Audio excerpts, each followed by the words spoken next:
สบายดีป่าลงเนาะเฮ้ยงูยังได้กินเขาเทียงยังห่องงูกินเขียดมีใช้ป่ะนี่เว้ยงูลายเลยอยู่พี่งูลายไปลงไงใช่ป่ะนี่งูสิงเสือสิงยังโอ้ยตัวสำแคนนี่โมได้ว่าวมือเนี่ยขึ้นงูเห่าขึ้นห้องที่เป็นให้มาห้องมาลงไงต่ำจงใส่ซิมิโนอีกแล้วไปกั้นห้อยเมื่อคืนนี่โอ้ยบ่ได้ว่าจะได้ต่ำเจียวคักจ้ะมือหนาพลุงไงเกมือก่อนมือหนามือเนี่ยมันขึ้นห้องสิว่างูเห่าเนี่ยก็เห่าขี้เหื่อนงูเห่ายังก็งูเห่ายังโตสำแคนนี่เป็นว่างูลายเป็นว่าเหมือนนิดหน่อยแต่ว่าขยะมาเลยหลอกห้องไว้เดี๋ยวจันงูมันเขางูลายงูสิงกระลายงูยังกระลาย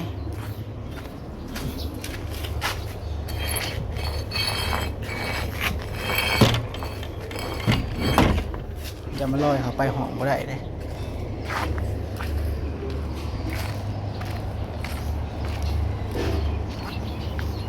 ได้แต่กระปูเมื่อคืนนี่บ่ได้ยังเลยได้ห้อย4-5 หน่วยพวกกระปูจะใส่เบ็ดเลย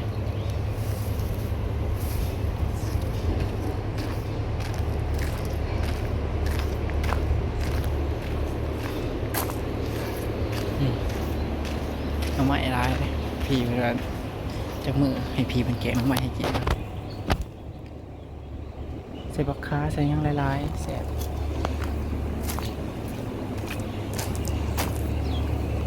ว้าวแล้วน้องเพิ่งได้พี่ละ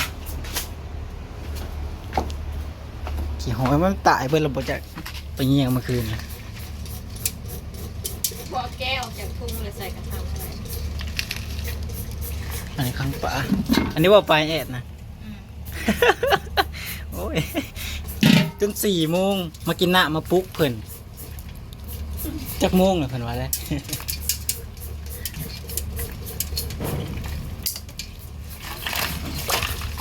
ครั้งให้มันหนาวที่สุด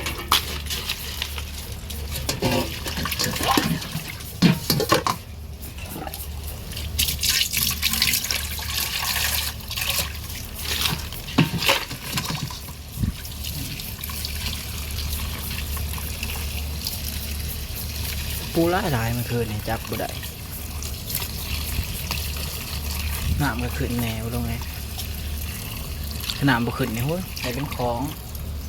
ขันเก็บแหน่ได้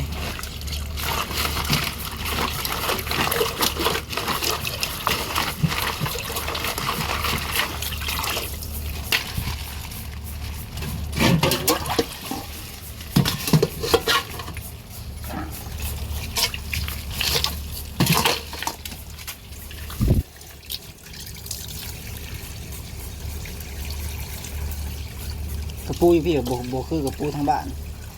ตัวสีดำๆแบบคือขี่ไข่เป็นปิดนี่เลยสีรองขัวบ่งแมลงอันนี้นี่เลยแมลงลงไปมันจะเป็นอะไรนี่สิคือกระปูบ้านเฮาอยู่บ่ค้างไว้ให้มันออก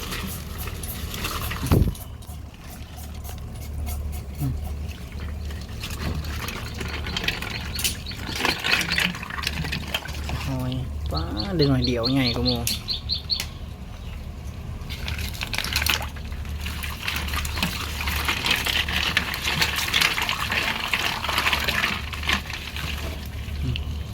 ปูหน่อยตำบักหุ่ง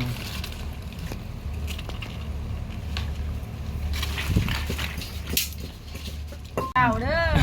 หน่อยเอาหน่อยว่าเองเรื่องถ่ายอยู่พอดีชุดถ่ายเนี่ยคือว่าจับกล่องมาเครื่องเกี่ยงแซ่ ลืมถ่ายก็นี่มาถ่ายแต่โดนแล้วถ่ายแต่โดนแล้วหากบ่ได้บันทึกมันดึกโอ้ยถ้าลืมอีกรอบนี่จะเหลือแต่จานไป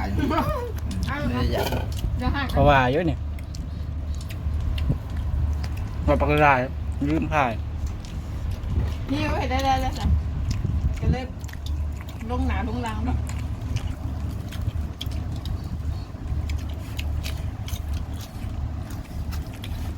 เอามาตำลวกน้อยหนึ่งนะทำลวกพอมันหาดอ่ะเอามาตำชั่วฉันกุ่นนะแซ่บผักอันนี้ อันนี้นะ พี่ กระ เห็น จองนี่ ตะกี้มันบ่ได้มีได้ผีสืบต้นมาปลูก เอาหน่อยได้เก่งก็จะปลูกชายหน้าปลูกข่าย แค่นี้มันบ่มีก็ใส่ยาขยาย อืม เดี๋ยวพี่ก็เลยสั่งต้นมา เขาปลูกข่ายไหน โอ้ยมันบ่แม่นยาขยะหลายเอ้ย ตั้ง มันบ่มีโลดขนาดพักทบขนาดสียาขยะตายยังเกิดมันเกี่ยวอย่างนี้มันบ่มีนี่ครับทำแบบเป็นบึงเป็นอันนั้นถูก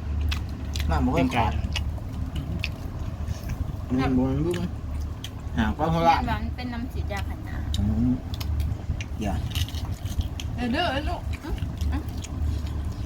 อย่าดื้อกินแล้วนางมองเลยไหม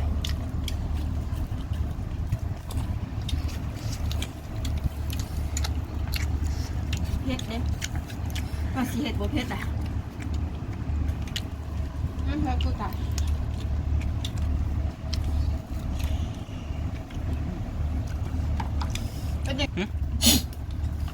เป็นอะไรคนงาน แต่ คนงานประมาณครับ ประมาณสัก จะยากขยอยจะให้เรื่องงัวงานเรื่องงัว กันหยุดหมักบ่มาแต่มันก็ไกลคือว่า บางเทีมาแบบคนแบบสะอาดแน่เนาะอยู่ไปได้ คนสะอาดแหละก็จะมา เป็นงานแค่หมักสะอาดได้มากบ่ได้ อืม เดี๋ยวมันโจกกับรถวางตรงนี้โจกกับพวกเขาเห็นงานอยู่กับซัดเนาะบ่คือ ว่ากันเลย อันเดียวกันงัวกับเพื่อนอยู่แต่ว่า มันเน่ากันเด้อ ใกล้ๆเลย เรื่องใกล้มันใกล้ว่าเรื่องช่องกระปกนะมันก็ช่องกระปกให้น่ะหนาพ้นนี่กูจะกินงอเลยแหละ งัว เรื่อ นะ งของเขาเนี่ย หน้าพ่นไหนเล็กผีเคยไปเลี้ยงนะผีนกเลยเนาะอันขี่งัวเอารถไปเกะออกกันเนาะโอ้ยถูกคือกันแห่งในเห็นงานซองเวลาทำเลยตื่นแต่ ห ตี นาพ้นหางโหดหนาพ้นน่ะ ปลาหมึกมีมอดไว้อย่างปลาหมึกมัน อย่างก็ มาก ปลาหมึกยังบ่มาปลาหมึกมันเดินทางไกลลูกพี่ถากินปลาหมึกไอ้มอสอยู่แล้ววะ มาหอจะมาหอใจเนาะ เอ๊ะเรา ผู้สาวส่งมา สาวส่งมา สองบ้าน สาว ไอเอ็นเนาะหมักเพิ่มแสบผู้สาวสิจ้ะ กินข้าวแล้วลงไงแล้วก็จะไปพักผ่อนแล้วก็จะลงเฮ็ดงานต่อหลายคนเขาก็ว่ามันบริหลายคนหรอกเขาว่าถ่ายคลิปกับไว้ถ่ายเอาหนาตัวเองไล่กับพิษเขาบัดถ่ายบ่เอาหนาเพราะว่าบ่มีหนาให้ถ่ายบ่เพราะว่าบัดถ่ายเอาหนาเพราะว่าบ่อยากเบิ่งหนาจักแนวใดเนาะ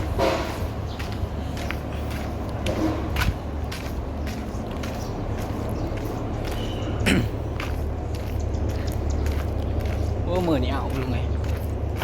เอาไอ้รีเพราะว่าคนมันตกไปจักเดี๋ยวตอนแรงฝัก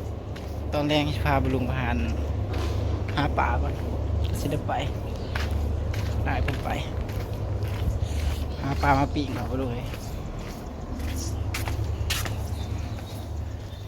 โอ้ตองเดี๋ยวจะดีแล้วบ่ให้ถ่ายเอาหนากับบ่ให้ถ่ายบ่อยากให้ถ่ายเอาหนากับจะบ่ถ่ายไปลงไง ถ่ายมันเอาตัวเองไล่กับพิษอยู่แล้ว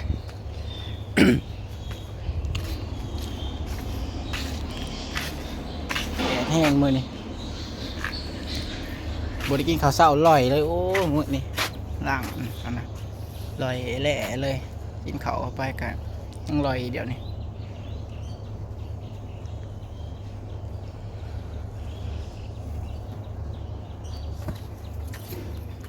หายเป็นสิพาไปหาป่าหาไซเด้เนาะโอ้ตัวถ้าเหยาะทอนยามใส่เบ็ดกบนี่เดี๋ยวไปใส่เบ็ดกบเบิ่งนี่ได้ปีง